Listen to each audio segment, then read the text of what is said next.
ప్రేక్షకులకు నమస్కారం. డిసెంబర్ 24, 20 తేదీల్లో అంటే శనివారం, ఆదివారం ప్రముఖ స్టాక్ మార్కెట్ అనలిస్ట్ సుందర రామి రెడ్డి గారు ఆప్షన్స్ ట్రేడింగ్ మీద వెబినార్ కండక్ట్ చేయబోతున్నారు. దీనికి 3,000 రూపాయలు ఫీజు పే చేయవలసి ఉంటుంది. ఆసక్తి ఉన్నవారు ఈ కింద స్క్రోల్ అవుతున్న నెంబర్కు ఉదయం 11 గంటల నుంచి సాయంత్రం 6 గంటల లోపల మాత్రమే కాల్ చేసి మీ రిజిస్ట్రేషన్స్ను వెంటనే పూర్తి చేసుకోగలరు. సార్ నమస్తే. సార్ నమస్తే. సుందరరామరెడ్డి గారు, 2022 ఇయర్ ఎండ్ మార్కెట్ అనాలిసిస్లో భాగంగా ఇప్పుడు మనం 3వ వీడియోలో ఉన్నాం. సో ఈ 3rd వీడియోలో ఎఫ్ఎంసీజీ సెక్టార్కి సంబంధించి మరి ఈ 2022లో టాప్ గెయినర్స్ ఎవరున్నారో, టాప్ లూజర్స్ ఎవరున్నారో మన ఆడియన్స్కి డీటెయిల్గా ఎక్స్ప్లెయిన్ చేయగలరు. సో వరుణ్ బెవరేజెస్ అండి టాప్ గెయినర్. అంటే ఆల్మోస్ట్ 130% అది మూవ్ అయింది. అండ్ నెక్స్ట్ అంటే ఐటీసీ అండి. ఐటీసీ అంటే ఆల్మోస్ట్ మోర్ దెన్ 50% ఇచ్చింది రిటర్న్స్ ఒక నేర్. మామూలుగా ఏదో చెప్తారు సార్, ఏదో గుర్రం ఎగరవచ్చు అని చెప్పేసి. ఐటీసీ అనేది dividend giving such a quality company అండి. ఇది ప్యూర్ గోల్డ్ డివిడెండ్ గివింగ్లో. అండ్ ఆల్మోస్ట్ 17,000 crores నెట్ ప్రాఫిట్లో మొత్తం లిటరల్లీ 90% బ్యాక్ ఇస్తుంది ఏ ఇయర్కి ఆ ఇయర్. దగ్గర 100 సంవత్సరాలు చరిత్ర ఉన్న కంపెనీ. అన్ని ఎఫ్ఎంజీసీ ఎక్కువ లీడింగ్లో ఉన్నారు ఆ ఏరియాలు బాగా. ఇంతకుముందు టొబాకో మీద ఫోకస్ చేశారు, కానీ ఈ మధ్యకాలంలో హోటల్స్ అని ఎఫ్ఎంజీసీ మీద ఫోకసింగ్ ఎక్కువ అవుతుంది. రెవెన్యూ బాగా జనరేట్ చేస్తున్నారు ఆ ఏరియా నుంచి. ఆల్మోస్ట్ 17,000 crores నెట్ ప్రాఫిట్లో మొత్తం ఆల్మోస్ట్ 90% బ్యాక్ ఇస్తారు డివిడెండ్ పేరుతోటి. అండ్ ఆపరేషన్ ప్రాఫిట్ మార్జిన్ అయితే 35%. ప్యూర్ గోల్డ్ అంతే. ఓకే, బట్ ఇన్ని సంవత్సరాల నుంచి అది ఇంతవరకు ఏం సైలెంట్గా ఉండదండి. బట్ ఈ ఇయర్ మాత్రం ఒక పబ్లిక్ సెక్టర్ బ్యాంక్స్ ఎలా గుర్తుండిపోద్దో ఐటీసీ ఇన్వెస్టర్స్ని 22 అలా గుర్తుండిపోద్ది. So golden era for ITC investor 2022 అనుకోవచ్చు. డెఫినెట్గా అండి, ఎందుకంటే ప్రాఫిట్స్ పరంగా, డివిడెండ్ పరంగా, డివిడెండ్ యాంగిల్లో, స్టాక్ ప్రైస్ అప్రిషియేషన్ యాంగిల్లో ఆల్మోస్ట్ 50% ఏంటది ఐటీసీ నుంచి. డివిడెండ్ ఎక్స్పెక్ట్ చేయొచ్చు, కానీ స్టాక్ ప్రైస్ అప్రిషియేషన్ ఎక్స్పెక్ట్ చేయలేదు ఎప్పుడు. ఐటీసీ గురించి మాట్లాడుకోగానే గ్రోత్ గురించి ఎక్కడ డిస్కషన్ రాదు, only dividend point of view గురించే ఉంటుంది. అలాంటిది ఈ సంవత్సరం 50 అనమాట. వరుణ్ బెవరేజ్ సైజ్ చాలా చిన్నది కాబట్టి నో సర్ప్రైజ్ ర్యాలీ జరిగిన. But ITC rally really that make entire market surprise అనమాట. బట్ ఇట్ ఈస్ డ్యూ, ఎప్పటి నుంచో డ్యూ ఉందండి అది. అండ్ ఐ లైక్ పర్సనల్ ఆ స్టాక్ కూడా. రెండు బ్రిటానియా అండి, అది ఆల్మోస్ట్ 20% దాకా మూవ్ అయింది. And third one Colgate Palmolive. ఎక్కువ డబల్ డిజిట్లో మూవ్ అయింది హార్డ్లీ 3 స్టాక్స్ అండి ఇక్కడ. కాల్గేట్ ఒకటి, and Hindustan liver, Dabur, ITC 3. మిగతా అన్ని సింగిల్ డిజిట్ గ్రోత్స్ అనమాట. నెగిటివ్ అంటే ఇమామి అండి, ఆల్మోస్ట్ 18% దాకా లాస్ ఉంది ఈ సంవత్సరం. ఇమామి ఒకటి. అంటే గోద్రేజ్ కన్జ్యూమర్ కావచ్చు, ఇవన్నీ కూడా -1 or 2% అనమాట. బట్ ఓవరాల్ చెప్తే లాస్ట్ 3 years ఛానల్ బ్రేక్అవుట్ అయిందండి. అంటే సెక్టర్ ఆల్ టైమ్ హైలో ఉంది. And next 2 years it's going to rock. ఎందుకంటే ఛానల్ ఒకసారి బ్రేక్అవుట్ అయిన తర్వాత ఛానల్ డెప్త్ ఎంత ఉందో అంత పోయే ప్రాబిలిటీ ఉందన్నమాట. అంటే ఇన్ఫ్లేషన్ కంట్రోల్లో రావటం, ఓకే, అంటే ఫుడ్ ప్రొడక్ట్స్ వరల్డ్ వైడ్గా డిమాండ్ అవటం, నెక్స్ట్ ఇయర్ డెఫినెట్గా ఈ ఫాస్ట్ మూవబుల్ కన్జ్యూమర్ గుడ్స్కి హెల్ప్ అవుతుంది. And this is one of the best sector ఈ సంవత్సరం మొత్తం మీద. ఎఫ్ఎంసీజీ అనేది నిజంగా ఇప్పుడు కన్సిస్టెంట్ రిటర్న్స్ ఇస్తూ ఉంటుంది. ఫుడ్కి మళ్ళీ డిమాండ్ వస్తుంది అన్నమాట, స్లో అండ్ స్టడీగా పెరుగుతుంది కాబట్టి. అండ్ ఇన్ఫ్లేషన్ తగ్గింది కాబట్టి ముందు రోజుల్లో పర్ఫార్మెన్స్ బాగుంటుంది. ఈ ఏరియాలో మాత్రం మా ఫేవరెట్ స్టాక్ ఈ పాయింట్ ఆఫ్ టైంలో ఇన్వెస్ట్మెంట్ చేయమంటే మాత్రం I will go out of the fast movable consumer goods. ఈ ఇండెక్స్లో ఉన్న స్టాక్స్ కాకుండా నేను పతంజలి పిక్ చేసుకుంటాను. పతంజలి, ఓకే. ఎందుకంటే దాంట్లో ఆయిల్, కుకింగ్ ఆయిల్ ఉంది, ఇటు ఎఫ్ఎంజీసీ ఉంది, అండ్ ట్రెడిషనల్ న్యూట్రిషన్ డివిజన్ ఉంది. దాంట్లో స్పోర్ట్స్ న్యూట్రిషన్ కావచ్చు, లేకపోతే ఎనిమల్ న్యూట్రిషన్ కావచ్చు, లేకపోతే హెల్త్ కావచ్చు, ఇవన్నీ న్యూట్రిల పెద్ద బ్రాండ్స్ ఉన్నాయి దాంట్లో. సో అటు మల్టిపుల్ వేలు అనమాట. అంటే అదాని విల్మోర్ లాగా కుకింగ్ ఆయిల్లో లీడింగ్ ఉంది, గీ అండ్ బిస్కెట్స్ న్యూట్రిషన్లో లీడింగ్లో ఉంది. ఓవరాల్గా మంచి డీసెంట్ వాల్యుయేషన్లో దొరుకుతుంది. I like to buy Patanjali in spite of all the stock. But ఈ సెక్టర్లో అది లేదు, అవుట్ ఆఫ్ ది సెక్టర్ ఎఫ్ఎంజీసీలో ఉందన్నమాట. సో మొత్తం ఓవరాల్ ఈ సెక్టర్ పర్ఫామ్ చేసుకుంటే చాలా రీజనబుల్గా ఉందండి ఈ సంవత్సరం. ఆల్మోస్ట్ మోర్ దెన్ 18% మూవ్ అయింది. One of the leading sector అనమాట టాప్ 5లో. And ITC really surprise move. And Emami even though fundamentally sound but not participated. And most of the companies participate, Dabur కావచ్చు, ఇమామి కావచ్చు, గోద్రేజ్ కన్జ్యూమర్ కావచ్చు, ఇవేవి కూడా అంత పార్టిసిపేట్ చేయలేదు. కొంచెం లీడింగ్ వచ్చింది ఏంటంటే వరుణ్ బెవరేజ్ ఒకటి 130% తోటి, ITC and Britannia, Hindustan liver, Colgate, అంతే ఈ అయితే సెక్టర్స్. బట్ ఓవరాల్గా అయితే సెక్టర్ చాలా స్ట్రాంగ్గా ఉంది.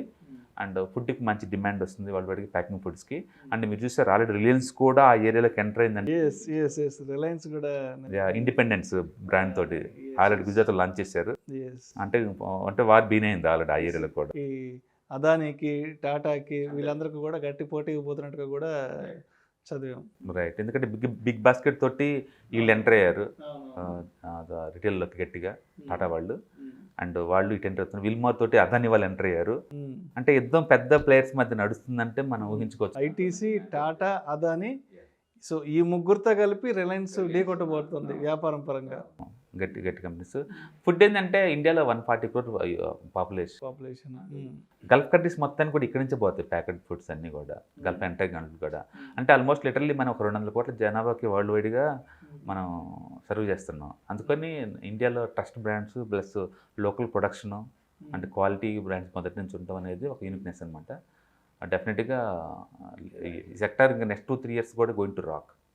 అయితే సుందరారెడ్డి గారు 2022 అంటే ఫిబ్రవరి నుంచి చూస్తే రష్యా ఉక్రెయిన్ వార్ వల్ల ఆల్మోస్ట్ ఫిబ్రవరి, మార్చి, ఏప్రిల్, మే అంటే జూన్ వరకు దగ్గర మార్కెట్ అనేది బాగా ఒత్తిడిని ఎదుర్కొంది. జూన్ 20th వరకు. అయితే ఎస్పెషల్లీ మరి ఎఫ్ఎంసీజీ సెగ్మెంట్ అనేది ఎటువంటి ఒత్తిడిని ఫేస్ చేసిందంటారు ఈ 4-5 months అంటే ఫిబ్రవరి నుంచి ఆల్మోస్ట్ జూన్ వరకు?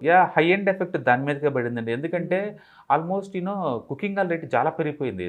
ఆల్మోస్ట్ 30-40%. మార్చ్, ఏప్రిల్ అయితే అసలుకి ఈవెన్ పామ్ ఆయిల్ కావచ్చు లేదా సన్ఫ్లవర్ ఆయిల్ కావచ్చు పీక్ స్టేజ్లోకి వెళ్ళింది. ఎప్పుడైతే గవర్నమెంట్ డైరెక్ట్గా ఇంటర్ఫిరెన్స్ అయ్యి 2 years ట్యాక్స్లు జీరో చేయటం అండ్ ఇండోనేషియా తోటి అండ్ మలేషియాతో మాట్లాడి అడిషనల్గా దిగుమతులు చేసుకోవటంతో దాన్ని రీప్లేస్ చేయగలిగారు.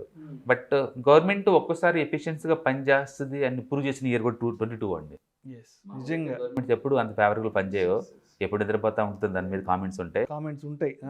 బట్ ఎఫిషియన్సీగా పర్టికులర్గా ఫారిన్ మినిస్టర్స్ కావచ్చు లేకపోతే సెంట్రల్ గవర్నమెంట్ కావచ్చు ఎవరైనా కావచ్చు ఇన్ టైంలో డిసిషన్ తీసుకొని ఇండియాని ఈ ఎనర్జీ క్రైసిస్ నుంచి ఇటు ఫుడ్ క్రైసిస్ నుంచి ఇటు కుకింగ్ ఆయిల్ క్రైసిస్ నుంచి ఎంతకంత సేవ్ చేశారు అంటే ఎఫిషియన్సీ గవర్నమెంట్లో ఉంటాం. బేసికల్గా I don't like the politicians పర్సనల్గా, బట్ స్టిల్ ఈ గవర్నమెంట్ మాత్రం ఈ టైంలో మాత్రం ది రెస్పాండ్ డెసిషన్ మేకింగ్ అనేది ఎస్పెషల్లీ ఆ వార్ టైంలో చాలా జాగ్రత్తగా తీసుకున్నారు. ఎందుకంటే పక్కన శ్రీలంకలో క్రైసిస్ మీరు చూశారు, పాకిస్తాన్, బర్మాలో చూశారు, అటు శ్రీలంకలో చూశారు, పాకిస్తాన్లో చూశారు, బంగ్లాదేశ్లో చూశారు, వరల్డ్ వైడ్ యూరోప్లో మీరు చూశారు. అక్కడ ఇన్ఫ్లేషన్ నడుస్తుంది. అవి చిన్న జనాభా ఉన్న దేశాలండి. ఇండియా 140 కోట్ల జనాభా, వీళ్ళకి ఆయిల్ ఏంటి, ఫుడ్ ఏంటి, ఏంటి ఎక్కడి నుంచి కూడా గవర్నమెంట్ మాత్రం ఇన్ టైంలో డిసిషన్ తీసుకోబట్టి వెంటనే కంట్రోల్కి వచ్చేసింది. కుకింగ్ ఆయిల్ కంట్రోల్కి వచ్చేసింది, క్రూడ్ ఆయిల్ కంట్రోల్లోకి వచ్చేసింది, ఫుడ్ వీటన్నీ కూడా అంటే ఆల్మోస్ట్ అంటే ఈ ఏప్రిల్, మే, జూన్ ఆ టైంలో ఎలా ఉండిందంటే అవును మన చుట్టూ ఉన్న కంట్రీస్ ఆల్మోస్ట్ కంప్లీట్ ఒక భవిష్యత్తు మీద నమ్మకం లేనంతగా, నమ్మకం లేక ఒక నెగటివ్ ట్రెండ్లో ఉన్న టైంలో కూడా రైట్ ఒక్క మన దేశంలోనే ఎక్కడా కూడా ఆ నెగటివ్ వేవ్స్ అనేది మన దేశాన్ని టచ్ చేయకుండా రైట్ పాజిటివ్ వేలో తీసుకురాగలిగారు గవర్నమెంట్ తీసుకున్న డెసిషన్స్ వల్ల. ఆ ఇయర్లో మాత్రం గవర్నమెంట్ మనం అప్రిషియేట్ చేయొచ్చు. ఇన్ టైంలో రెస్పాండ్ అయ్యారు. అండ్ మెడికల్ స్టూడెంట్స్ మొత్తాన్ని తీసుకురావటం అయ్యేది కావచ్చు. ఈ వారి ముందు వాళ్ళు ఊహించారు ఇంత దూరం ప్రొలాంగ్ జరిగిద్ది అనే విషయం. కెరీర్ బాగా ఇది చేశారనమాట. సో ఏదైనా సరే గవర్నమెంట్ ఎఫిషియన్సీ ఎప్పుడో ఒకసారి కానీ టెస్ట్ చేసుకునే అవకాశం రాదు. But 2022 belongs to government efficiency test చేసుకున్న year. And public sector banks golden era వచ్చిన ఇయర్. అండ్ ఐటీసీ ఇండివిజువల్ స్టాక్స్కి అయితే వాళ్ళు మర్చిపోలేని ఇయర్. అండ్ యుద్ధాలు కూడా జరుగుతాయి అని ప్రూవ్ చేసిన ఇయర్ కూడా ఇది. ఇంకా ఈ మోడర్న్ ఏజ్లో కూడా యుద్ధాలు కంటిన్యూ అవుతాయి అనే విషయాన్ని కూడా ప్రూవ్ చేసిన ఇయర్ కూడా 22 అయి ఉండొచ్చు. సో అయితే అంటే జూన్ వరకు కంప్లీట్ ఒక నెగిటివ్ ట్రెండ్ తీసుకుంది. మళ్ళీ ఆగస్టు, సెప్టెంబర్ నుంచి కంప్లీట్ ఒక పాజిటివ్ వేలోకి వచ్చేసారు. మరి ఆగస్ట్ నుంచి ఎటువంటి టర్న్ తీసుకుందంటారు ఎఫ్ఎంసీజీ? అన్నీ మంచి లీడింగ్ వచ్చింది. అది ఛానల్ బాటం నుంచి ఒక్కసారిగా పైకి మూవ్ అయిందండి. యాక్చువల్గా దానికి వచ్చిన పర్ఫార్మెన్స్లో 18% కూడా జూన్ నుంచి తీసుకుంది. జూన్ నుంచి. And it's going to continue next 2 years కూడా. ఎందుకంటే ఆల్మోస్ట్ 3 years ఛానల్ బ్రేక్అవుట్ అనమాట. ఆ ఛానల్ డెప్త్ ఎంత ఉందో అంత మూవ్ అవుద్ది. బహుశా ఈ ర్యాలీ నెక్స్ట్ 2 years కంటిన్యూ అవుద్ది ఎఫ్ఎంజీసీ. అంటే మిగతా వాటిలో లేని బ్యూటీ ఎఫ్ఎంజీసీలోకి ఏంటంటే మినిమం ప్రాఫిట్ మేకింగ్ మోడల్స్ అయ్యి గ్యారెంటీ అనమాట. అందుకని డెఫినెట్గా it's going to rock. Right, thank you sir. Thank you so much Sundara Reddy గారు. ఈ రెండు మార్కెట్ అనాలిసిస్లో భాగంగా 3వ వీడియోలో ఎఫ్ఎంసీజీ సెక్టోరియల్ ఎటువంటి పెర్ఫార్మెన్స్ని కనబరిచింది అండ్ దీంట్లో టాప్ గెయినర్స్ ఎవరున్నారు, టాప్ లూజర్స్ ఎవరున్నారు అనే అన్ని అంశాల గురించి మన ప్రేక్షకులకు చాలా డీటెయిల్డ్గా ఎక్స్ప్లెయిన్ చేశారు sir. Thank you so much sir.